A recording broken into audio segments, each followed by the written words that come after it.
Bachelor of hotel management లో university first rank, second rank, third rank. Sun international, Visakhapatnam, Hyderabad. ఆంధ్రప్రదేశ్ లో తెలుగుదేశం కూటమి అధికారంలోకి వచ్చిన తర్వాత అభివృద్ధి పనులు వేగంగా జరుగుతున్నాయి. సీఎం చంద్రబాబు నాయుడు పాలనను పరుగులు పెట్టిస్తున్నారు.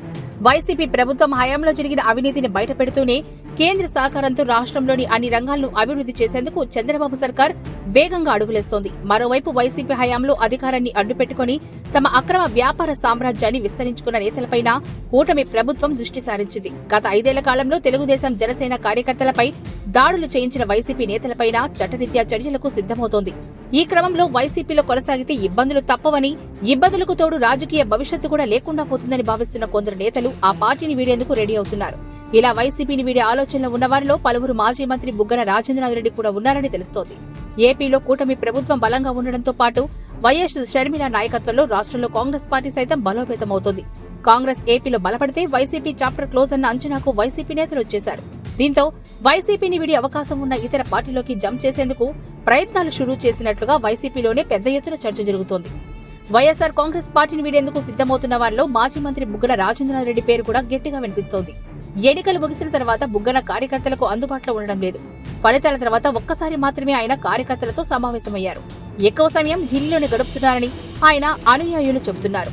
వైసీపీ హయాంలో ఆర్థిక మంత్రిగా పనిచేసిన బుగ్గన రాజేంద్రనాథ్రెడ్డికి ఢిల్లీలోని బీజేపీ పెద్దలతో మంచి సత్సంబంధాలు ఏర్పడ్డాయి. ప్రస్తుతం వారి ద్వారా బీజేపీలోకి వెళ్లేందుకు బుగ్గన ప్రయత్నాలు ప్రారంభించినట్లు ఏపీ రాజకీయ వర్గాల్లో జోరుగా చర్చ అయితే జరుగుతోంది. ఇక తెలుగు రాష్ట్రాలతో పాటు తమిళనాడు, కర్ణాటక రాష్ట్రాల్లోని మాజీ మంత్రికి మైనింగ్, సిమెంట్ వంటి వ్యాపారాలు ఉన్నాయని అంటున్నారు. గత 5 ఏళ్ల కాలంలో ఆర్థిక శాఖను బుగ్గన విధ్వంసం చేశారని ప్రస్తుత ప్రభుత్వం శ్వేతపత్రం కూడా విడుదల చేసింది. ఆర్థిక దోపిడీ జరిగిందని లెక్కలతో సహా సీఎం చంద్రబాబు బయటపెట్టారు. దీంతో రాబోయే రోజుల్లో తనకు ఇబ్బందులు తప్పవని అంచనాకు బుగ్గనొచ్చారని, తెలుగుదేశం ప్రభుత్వం నుంచి ఎదురయ్యే ఇబ్బందులు తప్పించుకోవాలంటే మాత్రం బీజేపీలో చేరడం ఒక్కటే మార్గమని ఆయన భావిస్తున్నారు. దీంతో ఆయన బీజేపీ తీర్థం పుచ్చుకునేందుకు విశ్వ ప్రయత్నాలు చేస్తున్నట్లు ఆయన సన్నిహితులే చెప్తున్నారు. అయితే బీజేపీ వైపు బుగ్గన చూస్తున్నారంటూ వస్తున్న వార్తలపై ఆయన అనుచరులతో పాటు వైసీపీ సోషల్ మీడియా ఖండించింది. అయితే బుగ్గన మాత్రం మీడియా ముందుకొచ్చి తన పార్టీ మార్పు వార్తలను ఖండించలేదు. దీనికి తోడు బుగ్గన తాజా వ్యవహార శైలి చూస్తుంటే మాత్రం ఆయన ఇంకెంత మాత్రం వైసీపీలో కొనసాగే అవకాశాలు కనిపించడం లేదంటూ ఆ పార్టీలోనే చర్చ అయితే జరుగుతోంది.